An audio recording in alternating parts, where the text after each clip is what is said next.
better over the last 3 years for sure, doing a lot of good things, adding good defensive pieces as well.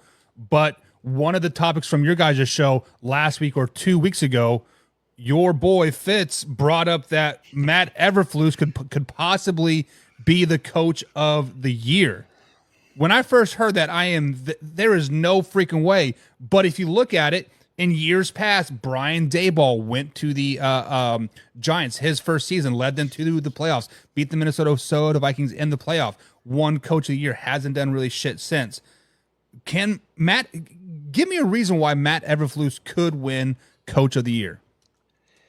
Well, look, right now he's a betting favorite actually in Vegas. He has the lowest odds, or I should say the highest odds, to win coach of the year in Vegas right now. So yeah, I'll say this. Look, if he wins the coach of the year, it's because of everything that's been put around him. It's because of the job that Ryan Poles has done going and hiring the coaching staff, going and getting Shane Waldron, going and bringing back Eric Washington, the defensive coordinator, who was in Buffalo the last couple of years and was actually promoted last year to assistant coach of the Buffalo Bills. And so, you bring guys like this in and you surround Matt Eberflus that way. Now, look, I'm not a big believer in Matt Eberflus. Anybody who watches Windy City Sports Talk will know that. I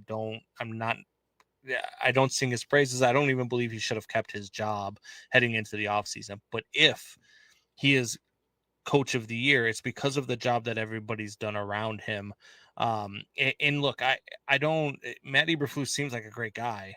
He's just not a guy that I want as necessarily as my head coach. I think this is going to end up being Shane Waldron's job in the long run. And I think that Matt Eberflus is just a placeholder for him until that happens. Yeah, I've been looking back the past few seasons of your guys' win-loss record. Matt Eberflus has won back-to-back games once in his tenure in Chicago. And not only that, rough. But I mean, when you think about it, how many times has a head coach been able to have not one, but two coaches on his staff have to leave the team because of off the field issues? Right. And not only that, but then you lose 3 games last year in historic fashion in the fourth quarter of games, which instead of being a 7-win team, you could have been a 10-win team, and you still get to keep your job, but everybody else around you got fired.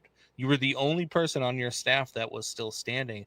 I don't know if that's ever happened before. I don't know if it'll ever happen again. But the Bears and Ryan Poles saw something in Matt Eberflus. I don't know if it's just his yes man. I don't know if it's just because he's going to be a guy that's easy to let go when Shane Waldron is ready to run the show. But right. It's going to be interesting to see how it turns out. But I would not be putting my money on Shane Waldron, or I'm sorry, on Matt Eberflus to win Coach of the Year.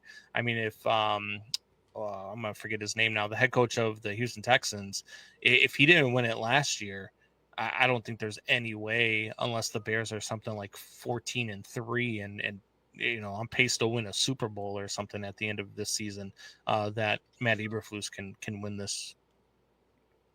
Right. So the coach of the Houston Texans was DeMeco Ryans is his name. DeMeco Ryans, there you go. Yeah. All right, guys. So we are talking with Brandon Combs from Windy City Sports Talk. Guys, be sure to like them on Facebook. He is live every Monday, 6 p.m. Central Time, right here on Facebook.com and, of course, YouTube.com as well. So, Holmesy, when we talk about Matt Eberflus potentially being a yes man, being this guy, and this guy, let me take it one step further here.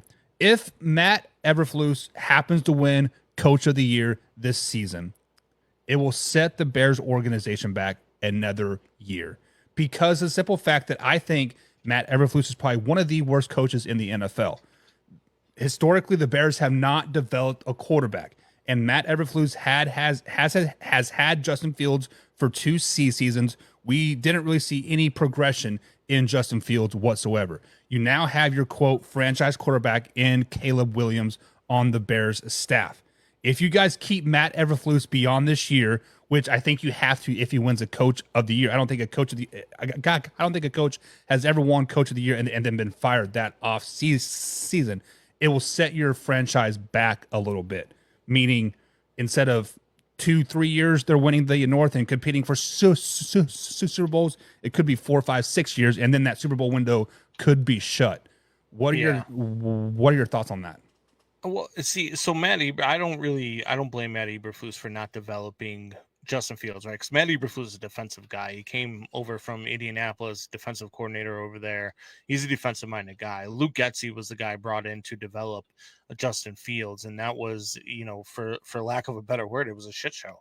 It was just one of those where you looked at Luke Getsy, and he had never been an offensive coordinator anywhere, and people thought, oh, well, he worked with Aaron Rodgers. This guy's going to be great. Look at what they were doing in Green Bay. And then come to find out, that was just the Aaron Rodgers show, and Luke Getsy was just along for the ride. Right. So I don't give Matt Eberflus the flack for the lack of development for Justin Fields. That's all Luke Getsy.